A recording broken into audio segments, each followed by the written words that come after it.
اعوذ باللہ من الشیطان الرجیم، بسم اللہ الرحمن الرحیم۔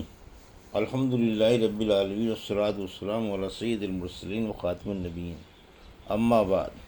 صحیح بخاری، باب کتاب الانبیاء، حدیث نمبر 3424، اردو ترجمہ۔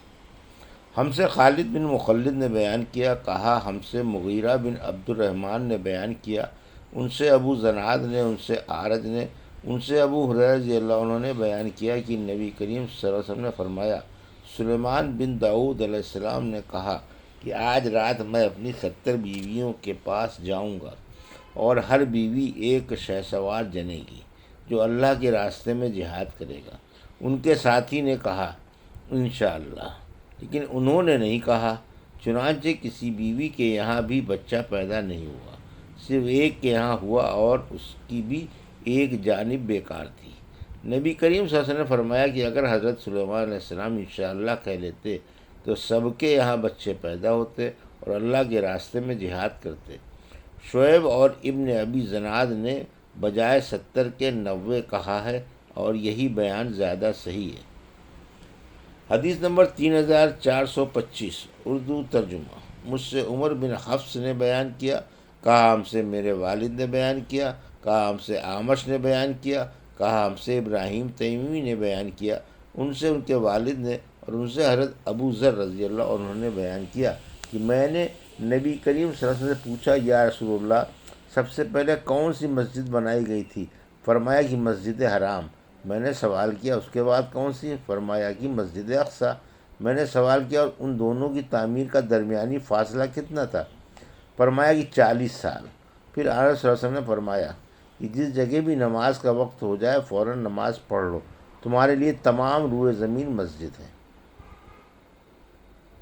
حدیث نمبر 3426، اردو ترجمہ۔ ہم سے ابو الیمان نے بیان کیا، کہا ہم کو شعیب نے خبر دی، کہا ہم سے ابو زناد نے بیان کیا، ان سے عبد الرحمن نے بیان کیا، انہوں نے حضرت ابو ہریرہ رضی اللہ عنہ سے سنا، انہوں نے نبی کریم صلی اللہ علیہ وسلم سے سنا، آپ نے فرمایا کہ میری اور تمام انسانوں کی مثال ایک ایسے شخص کی سی ہے جس نے آگ روشن کی ہو، پھر پروانے اور کیڑے مکوڑے اس میں گرنے لگے ہوں۔ حدیث نمبر 3427، اردو ترجمہ۔ اور حضرت صلی اللہ علیہ وسلم نے فرمایا کہ 2 عورتیں تھیں اور دونوں کے ساتھ دونوں کے بچے تھے، اتنے میں ایک بھیڑیا آیا اور ایک عورت کے بچے کو اٹھا لے گیا۔ ان دونوں میں سے ایک عورت نے کہا بھیڑیا تمہارے بیٹے کو لے گیا، اور دوسری نے کہا کہ تمہارے بیٹے کو لے گیا۔ دونوں داؤد علیہ السلام کے ہاں اپنا مقدمہ لے گئیں۔ آپ نے بڑی عورت کے حق میں فیصلہ کر دیا۔ اس کے بعد وہ دونوں حضرت سلیمان بن داؤد علیہ السلام کے یہاں آئیں، اور انہیں اس جھگڑے کی خبر تھی۔ انہوں نے فرمایا کہ اچھا، چھری لاؤ، اس بچے کے 2 ٹکڑے کر کے دونوں کے درمیان بانٹ دو۔ چھوٹی عورت نے یہ سن کر کہا اللہ آپ پر رحم فرمائے، ایسا نہ کیجیے، میں نے مان لیا کہ یہ اسی بڑی کا لڑکا ہے۔ اس پر سلیمان علیہ السلام نے اس چھوٹی کے حق میں فیصلہ کیا۔ حضرت ابو ہریرہ نے کہا کہ میں نے سکین کا لفظ اس دن سنا، ورنہ ہم ہمیشہ چھری کے لیے مدیہ کا لفظ بولا کرتے تھے۔ حدیث نمبر 3428، حضرت لقمان علیہ السلام کا بیان۔ اور سورہ لقمان میں اللہ تعالیٰ نے فرمایا، اور بے شک دی تھی ہم نے لقمان کو حکمت، یعنی یہ کہا کہ اللہ کا شکر ادا کر۔ آیت ان اللہ لا یحب کل مختال فخور تک، لا تسعر یعنی چہرہ دوسری طرف کر لے۔ ہم سے ابو الولید نے بیان کیا، کہا ہم سے شعبہ نے بیان کیا، ان سے اعمش نے، ان سے ابراہیم نے، ان سے علقمہ نے، اور ان سے حضرت عبداللہ بن مسعود رضی اللہ عنہ نے بیان کیا کہ جب آیت جو لوگ ایمان لائے اور اپنے ایمان میں ظلم کی ملاوٹ نہیں کی نازل ہوئی تو نبی کریم صلی اللہ علیہ وسلم کے صحابہ نے عرض کیا ہم میں ایسا کون ہوگا جس نے اپنے ایمان میں ظلم نہیں کیا ہوگا؟ اس پر یہ آیت نازل ہوئی، اللہ کے ساتھ کسی کو شریک نہ ٹھہرا، بے شک شرک ہی ظلم عظیم ہے۔ حدیث نمبر 3429، اردو ترجمہ۔ مجھ سے اسحاق بن راہو نے بیان کیا، کہا ہم کو عیسیٰ بن یونس نے خبر دی، کہا ہم سے اعمش نے بیان کیا، ان سے ابراہیم نخعی نے، ان سے علقمہ نے، اور ان سے حضرت عبداللہ بن مسعود رضی اللہ عنہ نے بیان کیا کہ جب آیت جو لوگ ایمان لائے اور اپنے ایمان کے ساتھ ظلم کی ملاوٹ نہیں کی نازل ہوئی تو مسلمانوں پر بڑا شاق گزرا، اور انہوں نے عرض کیا ہم میں کون ایسا ہو سکتا ہے جس نے اپنے ایمان کے ساتھ ظلم کی ملاوٹ نہ کی ہو؟ آن رسول اللہ صلی اللہ علیہ وسلم نے فرمایا کہ اس کا یہ مطلب نہیں، ظلم سے مراد آیت میں شرک ہے۔ کیا تم نے نہیں سنا کہ حضرت لقمان علیہ السلام نے اپنے بیٹے سے کہا تھا، اسے نصیحت کرتے ہوئے کہ اے بیٹے اللہ تعالیٰ کے ساتھ کسی کو شریک نہ ٹھہرا، بے شک شرک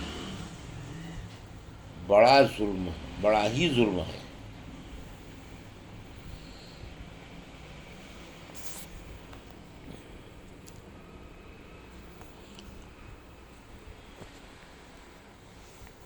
حدیث نمبر 3430، اردو ترجمہ۔ اور ان کے سامنے بستی والوں کی مثال بیان کرو، اللہ یہ فعززنا کے معنی میں مجاہد نے کہا کہ ہم نے انہیں قوت پہنچائی۔ عبداللہ بن عباس نے کہا طائر میں کم کے معنی تمہاری مصیبتیں ہیں۔ اور اللہ تعالیٰ نے سورہ مریم میں فرمایا یہ تیرے پروردگار کے رحمت فرمانے کا تذکرہ ہے اپنے بندے زکریا پر، جب انہوں نے اپنے رب کو آہستہ پکارا، کہا اے پروردگار میری ہڈیاں کمزور ہو گئی ہیں اور سر میں بالوں کی سفیدی پھیل پڑی ہے۔ آیت میں لم نجعل لہو من قبل سمیہ تک حضرت ابن عباس تعالیٰ نے کہا رضیہ مرضیہ کے معنی میں استعمال ہوا ہے۔ عطیہ بمعنی اسبہ ہے، عطا بعطو کے سے مشتق ہے۔ زکریا علیہ السلام بولے اے پروردگار میرے یہاں لڑکا کیسے پیدا ہوگا؟ آیت سلسلیال سویہ تک، سویہ بمعنی صحیح ہے۔ پھر وہ اپنی قوم کے روبرو حجرے میں سے برآمد ہوئے اور اشارہ کیا کہ اللہ کی پاکی صبح و شام بیان کرو۔ پوہی بمعنی فاشار کے ہیں۔ اے یحییٰ کتاب کو مضبوط پکڑ، آیت و یوم ببعث حیات تک۔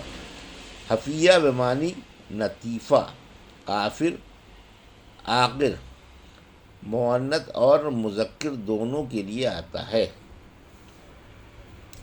ہم سے حدیبہ بن خالد نے بیان کیا، انہوں نے کہا ہم سے حمام بن یحییٰ نے بیان کیا، انہوں نے کہا ہم سے قتادہ نے بیان کیا، ان سے سیدنا انس بن مالک رضی اللہ عنہ نے، اور ان سے مالک بن صعصع رضی اللہ عنہ نے بیان کیا کہ نبی کریم صلی اللہ علیہ وسلم نے شب معراج کے متعلق بیان فرمایا کہ پھر آپ اوپر چڑھے اور دوسرے آسمان پر تشریف لے گئے، پھر دروازہ کھولنے کے لیے کہا، پوچھا کیا کون ہے؟ کہا کہ جبرائیل علیہ السلام۔ پوچھا گیا آپ کے ساتھ کون ہے؟ کہا کہ محمد صلی اللہ علیہ وسلم۔ پوچھا گیا کیا انہیں لانے کے لیے بھیجا گیا تھا؟ کہا جی ہاں۔ پھر جب میں وہاں پہنچا تو عیسیٰ اور یحییٰ علیہ السلام وہاں موجود تھے، یہ دونوں نبی آپس میں خالہ زاد بھائی ہیں۔ جبرائیل علیہ السلام نے بتایا کہ یہ یحییٰ اور عیسیٰ ہیں، انہیں سلام کیجیے۔ میں نے سلام کیا، دونوں نے جواب دیا اور کہا خوش آمدید نیک بھائی اور نیک نبی۔ حدیث نمبر 3431، اردو ترجمہ۔ سورہ مریم میں اللہ تعالیٰ کا ارشاد ہے اور اس کتاب میں مریم کا ذکر کر جب وہ اپنے گھر والوں سے الگ ہو کر ایک شرقی مکان میں چلی گئیں، اور وہ وقت یاد کر جب فرشتوں نے کہا کہ اے مریم اللہ تجھ کو خوشخبری دے رہا ہے اپنی طرف ایک کلمہ کی، بے شک اللہ نے آدم اور نوح اور آل ابراہیم اور آل عمران کو تمام جہاں پر برگزیدہ بنایا۔